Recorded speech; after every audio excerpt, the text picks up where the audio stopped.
आगरा 4 जनवरी सन 1939।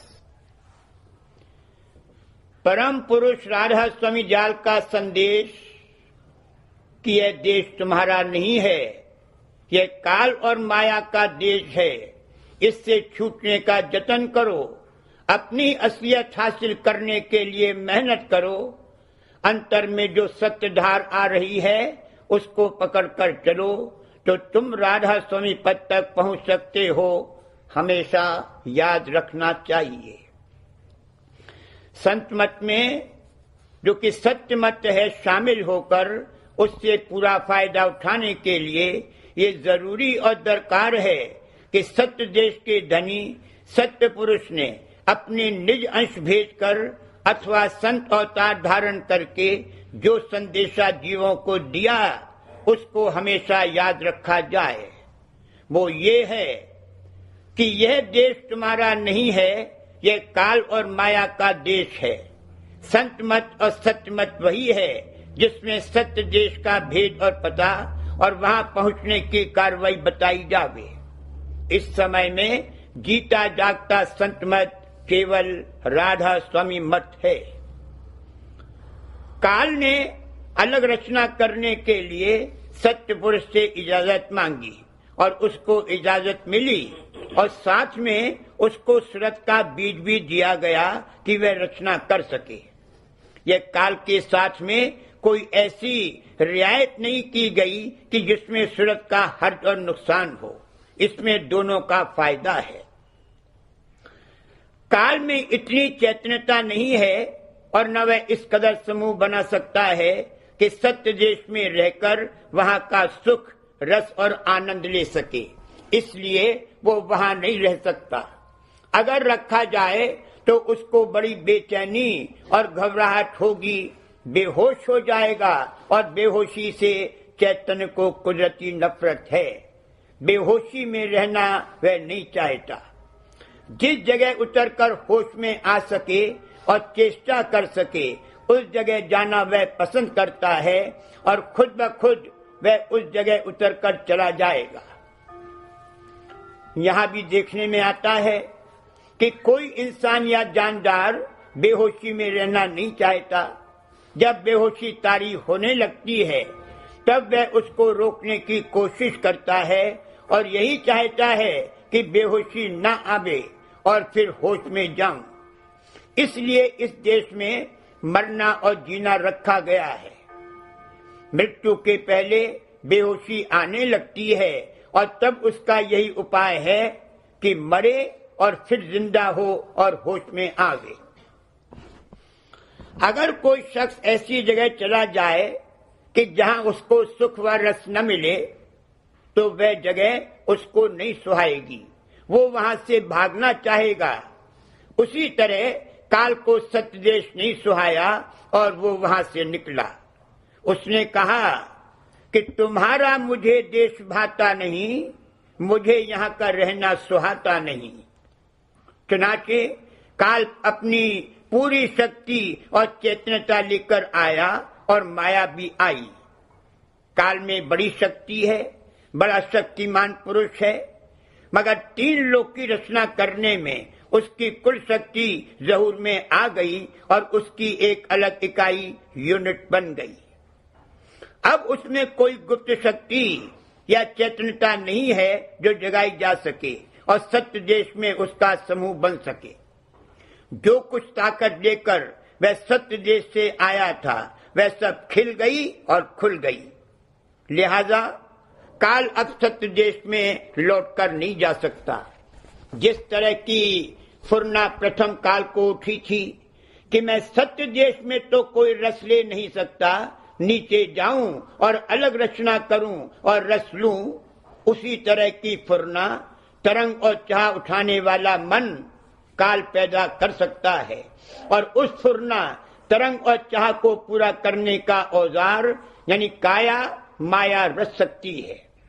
काल ने मन पैदा किया और माया ने काया रची, मगर वे जीव यानी सूरत जो कि जान है नहीं रच सकते और नहीं पैदा कर सकते। और तब तक जान और तब तक जान ना आवे यहाँ कोई कार्रवाई नहीं हो सकती। काल यानी मन और माया अलग हैं और जान यानी सूरत अलग है। ये दोनों अमेल चीजें हैं। उन सूरतों को जिन पर काल और माया का दबाव था, सत्य देश से नीचे आना पड़ा कि उस दबाव को जो कि गिलाफ रूप था हटाकर और झाड़कर फिर सत्य देश में लौट आवे। बवजह गिलाफ चढ़े होने के वे सूरतें सत्य देश में इस कदर समूह नहीं बना सकती थी कि वहां का आनंद ले सकें, मगर अंतर में उनके गुप्त चैतन्यता और शक्ति मौजूद है, जिससे अगर गिलाफ हट जावे तो उनको वहां बासा मिल सकता है। उस अंतर्मुख चैतन्य का वही जौहर और जात है जो सत्य पुरुष का है। इसलिए इस देश में कार्रवाई करके जब वह गिलाफ और इल्लत दूर हो जावे तब सूरत लौट सकती है। वो गिलाफ वहां खारिज नहीं हो सकते थे, वह काल और माया की रचना में आकर ही उतारे जा सकते हैं। काल कभी भी नहीं लौट सकता। यह सब उस संदेश ही का वर्णन किया जा रहा है कि तुम सूरत हो, सत्य पुरुष की अंश हो, तुमको यहां नहीं रहना है। तुम्हारा देश और घर सत्य देश है, ये काल की बस्ती है।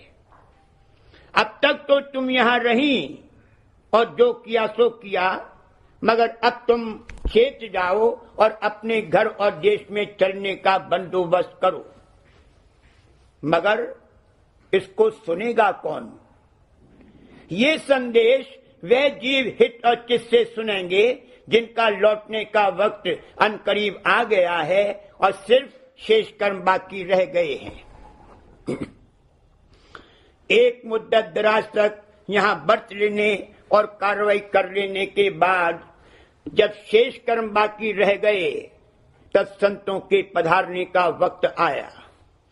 इससे पहले उनका आना बेफायदा होता।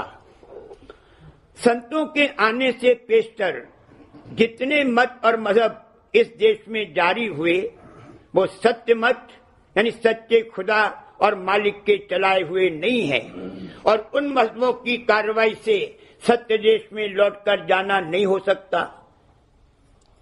वो मजहब नीचे के धनी और मालिकों ने अपनी बस्ती को कायम और आबाद रखने के वास्ते जारी किए थे।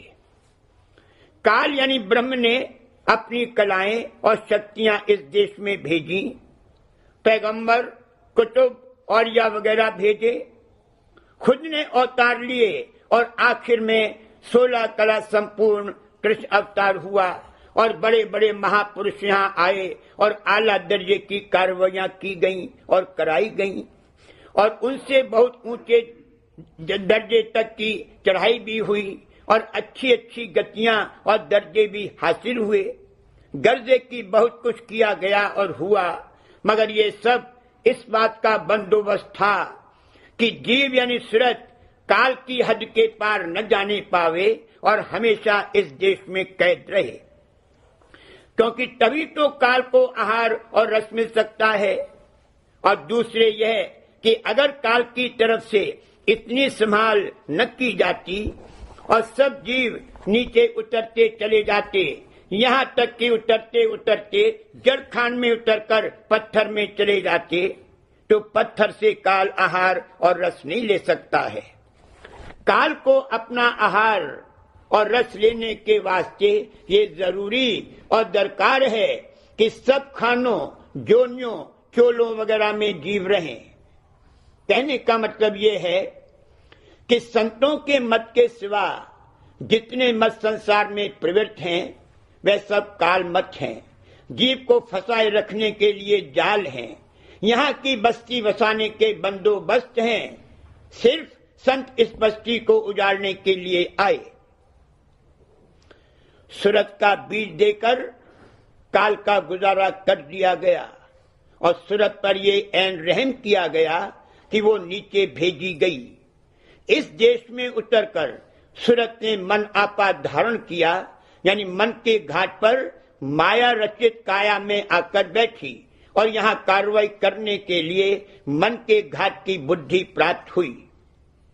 मन फुरना उठाता है और बुद्धि यहाँ की चीजों का जो कुछ की ज्ञान हो सकता है करके राय देती है कि किसके साथ क्या और कैसे बर्ताव और व्यवहार करना चाहिए और फला काम करना चाहिए या नहीं करना चाहिए वगैरह वगैरह। मतलब यह है कि जैसे ब्रह्म इस त्रिलोकी के मठ का राजा है और राज कर रहा है, उसी तरह से हर एक का मन अपने अपने घट का राजा है और अपना अलग राज कर रहा है। और इस मन राजन मंत्री का और इस मन राजन का मंत्री बुद्धि है। इस घाट की जो मन बुद्धि है वो इसी देश में कार्रवाई करने के लिए बनाई गई है और ज्ञान प्राप्त करने के आले और औजार जो कि इंद्रियां हैं वह भी इसी देश में काम करने के लिए हैं। मनुष्य इस त्रिविध रचना में बैठा है और जो कुछ की ज्ञान की शक्तियां और औजार व आले और इंद्रियां और बुद्धि वगैरह प्राप्त हैं, उनसे इस त्रिविध रचना ही का हाल मालूम कर सकता है। चाहे जिस कदर साइंस के द्वारा नई इजादें और मालूमात वगैरह की जावे, इस सूरज मंडल के परे का हाल इस मन बुद्धि द्वारा कदापि नहीं जाना जा सकता। इस सूरज के ऊपर एक चंद्रमा है, उसकी साइंसदानों को मालूम ही नहीं है। वह इस सूरज से कई गुना ज्यादा नूरानी है। उसका जिक्र जोगियों और अंतर्मुख अभ्यास करने वालों ने किया है। जैसे मोहम्मद साहब कमर को शक करके यानी चांद के 2 टुकड़े करके गए और उनको ज्योत के दर्शन जैसे फानूस में से रोशनी आती है उस तरह से हुए। चंद्रमा के नीचे सूरज है और सूरज के नीचे पृथ्वी है और दीगर ग्रह वगैरह हैं। इस तरह से 9 ग्रह हैं और इन सबको मिलाकर एक मंडल कहलाता है जो एक ब्रह्म के अधीन है। ऐसे ऐसे अनंत मंडल और त्रिलोकियां हैं और अनंत ब्रह्म हैं।